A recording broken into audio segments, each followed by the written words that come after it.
बिस्मिल्लाहिर्रहमानिर्रहीम, अस्सलाम वालेकुम। इस वक्त अफ़गानिस्तान में घमसान का रन पड़ा हुआ है। आम तौर पे हम देख रहे थे कि तालिबान देही इलाकों पे कब्जा कर रहे थे और सूबाई दारुल हुकूमतों के कब्जे की बजाय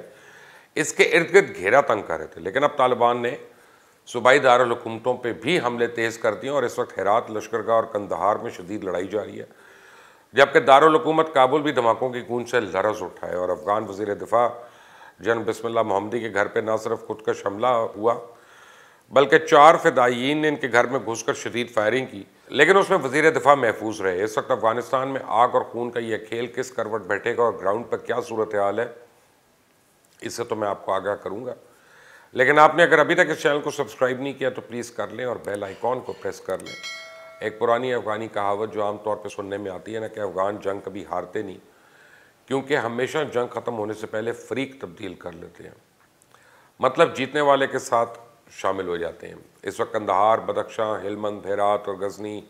फरियाब सूबों समेत पूरे अफ़गानिस्तान में जंग की शिद्दत तेज़ हो चुकी है, जबकि अफ़गान अवाम कई पुराने अफ़गान जिहादी लीडरान पे इल्ज़ाम लगा रहे हैं कि वो जंग में हिस्सा नहीं ले रहे और सिर्फ अपने मफादात की हद तक हुकूमत की मदद कर रहे हैं। स्पेन बोल दे तालिबान फतह कर चुके हैं, लेकिन वहाँ का मशहूर कमांडर तादीन खान काबुल में बैठा है और जनरल रशीद दोस्तम इस वक्त उज़्बेकिस्तान में बैठा है, जबकि एक साबिक अफ़गान जिहादी कमांडर इस्माइल खान हेरात में अफ़गान फोर्सेस की मदद कर रहा और इसने हेरात के तालिबान को कब्ज़े में जाने से रोका। इसके अलावा सलाउद्दीन रब्बानी, मोहम्मद मुहाक्किक, करीम खलीली, हामिद करज़ई और अता मोहम्मद नूर हेलमंद में अपने घरों में बैठे हुए और सिर्फ ज़ुबानी जमा खर्च कर रहे हैं। अमेरिका ने जब अफ़गानिस्तान से निकलने का ऐलान किया तो इस वक्त तालिबान जंगजुओं की तादाद 60,000 थी। जब तालिबान ने हमले शुरू किए तो उस वक्त तालिबान की तादाद 1 लाख हो चुकी थी और अब 1.5 महीने के बाद तालिबान की तादाद का अंदाज़ा 1.5 लाख के करीब लगाया जा रहा है। तालिबान ने अपने इंतहाई जदीद कमांडो फोर्सेस बदरी 313 लॉन्च कर दी है, जबकि एक मखसूस लिबास के साथ स्नाइपर फोर्स भी सामने आ गई और तालिबान ने मुल्क की बेशतर सरहदी गुज़रगाहों पर कब्ज़ा करके कस्टम वसूल करना शुरू कर दिया, जबकि कई शहरों में न सिर्फ सुरफ दुबदू जंग जारी है, तालिबान ने काबुल में बम धमाके और फिदाई हमले की भी जिम्मेदारी कबूल कर ली है। अफ़गान तालिबान का तो कहना है कि जैसा अफ़गान फोर्सेस बेगुनाह शहरियों पर फ़िज़ाई हमले कर रहे हैं, इसका बदला काबुल में बैठे लोगों से लिया जाएगा। और काबुल के ग्रीन जोन, जहाँ आला हुकूमती अहदेदारों के साथ साथ सफारत खाने भी मौजूद हैं, जिसकी सिक्योरिटी के बारे में कहा जा रहा था कि ये स्टील की दीवार है, इस हमले ने तमाम पोल खोल दी हैं। पहले काबुल में बहुत बड़े धमाके की आवाज़ सुनी गई, जिससे पूरा शहर हिलकर रह गया और फिर फायरिंग की आवाज़ें आना शुरू हो गई। तालिबान ने दावा किया कि इस हमले के वक्त वज़ीर दिफ़ा के घर पर एक अहम मुलाकात हो रही थी और हमले के नतीजे में उन्हें शदीद नुकसान पहुँचा, जबकि अफ़गान हुकूमत के मुताबिक हमला आवरों समेत 8 अफराद जाँ बहक और 20 ज़ख्मी हुए हैं। दूसरी तरफ 20 साल तक अमेरिका की गुलामी करने वाले ग्रुप ने भारत के प्रोपेगेंडा मिशन पर अमल दरामद शुरू कर दिया, जिसमें बलोच अलहदगी पसंदों को दुनिया भर में एहतजाज मुनक़्क़िद करवा के पाकिस्तान को बदनाम करने की कोशिश की गई थी। इसी तरह भारत इस अफ़गान टोले को इस्तेमाल करते हुए तालिबान के पंजाबी आकाओं का नारा मशहूर करा रहा है ताकि पाकिस्तान पे को बैनुल-अक़वामी दबाव में इजाफा किया जा सके और उसे बदनाम किया जा सके। हाल ही में अशरफ गनी ने तालिबान को मुखातिब करते हुए कहा था कि अगर आप अफ़गान हैं तो आएँ और मुल्क की तामीर में किसी भी नतीजे पर पहुँचे, और अगर आपने पंजाबी और दहशतगर्दों से बैत लिया तो अपने आप को अफ़गान ना कहें। अफ़गान हुकूमत से यकजहती साबित करने के लिए अफ़गान हुकूमत के हामियों ने सड़कों पे आके अल्लाह अकबर के नारे लगाए, जिस पर तालिबान के तर्जमान ज़बीउल्लाह मुजाहिद ने बुध के रोज़ जारी करदा अपने एक बयान में कहा है कि यह हमारा नारा है, ना कि अमेरिका के ग़ुलामों और सेकुलर लोगों का। गुज़श्ता 1 महीने के दौरान अफ़गानिस्तान के 25 सूबों से 32,000 ख़ानदान अपने घर छोड़ने पर मजबूर हो गए हैं, जबकि नंगरहार सूबे में सबसे बड़ी तादाद में नकल मकानी देखने में आई है। हेरात के गवर्नर अब्दुल सबूर खान ने उन्होंने सहाफ़ियों के साथ बातचीत में दावा किया है कि शहर की हिफाजत के लिए अफ़गान सिक्योरिटी फोर्सेस के साथ अवामी लश्कर भी हमा वक्त तैयार है और हेरात शहर में तालिबान के ख़िलाफ़ सिक्योरिटी फोर्सेस के साथ साबिक जंगजू कमांडर इस्माइल खान भी मैदान में हैं। उनका कहना है कि दुश्मन के सामने खड़े हैं,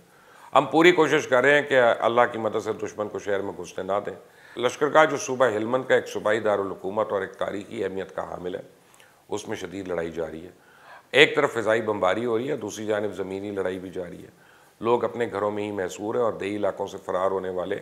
हज़ारों लोगों ने शहर की इमारतों में पनाह ले ली है। इन खदशात का इज़हार किया जा रहा है कि बैनुल-अक़वामी अफ़वाज के इनखला के बाद शायद ये शहर तालिबान के कब्ज़े में आने वाला पहला सूबाई दारुल हुकूमत हो सकता है। लश्करगाह पे कब्जा करना तालिबान के लिए एक बहुत बड़ी अलामती कामयाबी होगी और यह अमरीकी और अफगान एयरफोर्स के तालिबान के खिलाफ लगातार हमले जारी है, मगर इसके बावजूद तालिबान अफगान फोर्सेस पर शदीद हमले जारी रखे हुए हैं। तालिबान सूबाई दारुल हुकूमत लश्करगाह में दाखिल हो चुके हैं, जहाँ पर उन्होंने सरकारी रेडियो टेलीविज़न के सूबाई दफ्तर पर कब्जा करके यहाँ पर 20 साल बाद अपनी नशरियात का आगाज़ किया।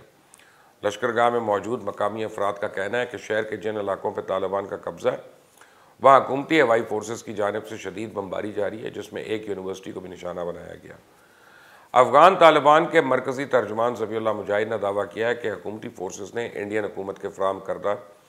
जंगी जहाज़ों से लश्करगाह के बड़े अस्पताल को निशाना बनाया। मंगल की सुबह अमरीकी जंगी जहाज़ों ने भी लश्करगाह पे तालिबान जंगजुओं पे 2 मरतबा शदीद बमबारी की और तालिबान ने लश्करगाह में गवर्नर हाउस, मरकज़ी जेल, पुलिस और इंटेलिजेंस और फौज के सूबाई हेडकोार्टर्स और उसके अलावा दीगर तमाम सरकारी इमारतों पर कब्जा कर लिया, जबकि बाकी अहम इमारतों को इस तरह महसूर किया है कि अफगान फोर्सेस एक दूसरे की मदद नहीं कर पा रही। तालिबान ने लश्करगाह में वाक़ सूबे के वाहिद एयरपोर्ट पर भी मुकम्मल मुहासरा कर रखा है और इनकी जंगजू किसी जहाज़ को उड़ने या उतरने नहीं दे रहे। शहर में खाने पीने की अशिया की शदीद किल्लत हो चुकी है, जबकि शहर के मरकज़ी बाज़ार के निसफ हिस्से पे हुकूमती फोर्सेस का कंट्रोल है, बाकी तालिबान के ज़ेर कब्ज़ा है। शदीद लड़ाई की वजह से ज़ख्मियों को अस्पताल पहुँचाना मुश्किल है और हेलमंद अफगानिस्तान के जनूब में वाक़ मुल्क का सबसे बड़ा सूबा है, जिसकी सरहदें पाकिस्तान के सूबा बलूचिस्तान के अलावा 7 अफगान सूबों के साथ भी मिलती हैं, जिनमें कंदहार, नेमरोज़, फराह, गौर, दाकिंदी, अर्जगान और ज़ाबुल शामिल है। हेलमंद की एक अहम खसूसियत यह भी है कि अफ्यून की काश्त और पैदावार की अहम जगह है और तारीखी लिहाज से जिसका हेलमंद पे कंट्रोल रहा है उससे अफगानिस्तान की जनूबी और मगरबी सूबों में बरतरी हासिल रहती है। लश्करगाह पे तालिबान के कब्जे से अफगानिस्तान के जनूबी और मगरबी सूबे खसूसन हेरात और कंदहार मुकम्मल तौर पर तालिबान के कंट्रोल में आ जाएंगे, इसलिए अफगान फोर्सेस समेत तालिबान ने भी अपनी स्पेशल फोर्सेस की एक बड़ी तादाद हेलमंद में लश्करगाह को फतह करने पर लगाई हुई है, जबकि अफगान फोर्सेस ने आम शहरियों को लश्करगाह शहर खाली करने का हुक्म दे दिया और लश्करगाह से आने वाली फुटेज में अब यह देखा जा सकता है कि हर तरफ टूटी हुई इमारतें और इनसे धुआं निकल रहा है। दोहा मुआहदे के तहत तालिबान के 5000 जंगजुओं की रिहाई ने तालिबान की ताकत में बड़ा इजाफा किया और इसमें इनके कई नामवर और अहम कमांडर्स थे और इस वक्त हेलमंद में तालिबान के नामजद गवर्नर मौलवी अब्दुल अहद उर्फ मौलवी साहब भी हाल ही में इन कैदियों के साथ रिहा हुए हैं। अफगान सदर ने अमेरिका और तालिबान के दरमियान दोहा मुआहदे की तरफ इशारा करते हुए अपने खिताब में कहा था कि तालिबान ने अपने कैदियों की रिहाई में कम से कम 40 बड़े और मशहूर स्मगलर्स को भी रिहा करवाया और पाकिस्तान पर इल्ज़ामात के साथ साथ मौलाना समीउल्लाह के बेटे पर तनकीद की और कहा कि उन्होंने अफगानिस्तान के निज़ाम में कोई इख्तियार नहीं और समीउल्लाह के बेटे को क्या इख्तियार है कि वो हमारे मुस्तकबिल की निज़ामी हुकूमत पर बात करें, जिसमें तालिबान का कहना था कि अशरफ गनी का बयान सब बकवास है, वो अपनी मुश्किल सूरत हाल को कंट्रोल करना चाहता है और गनी का वक्त अब ख़त्म हो गया है, ऐलान जंग,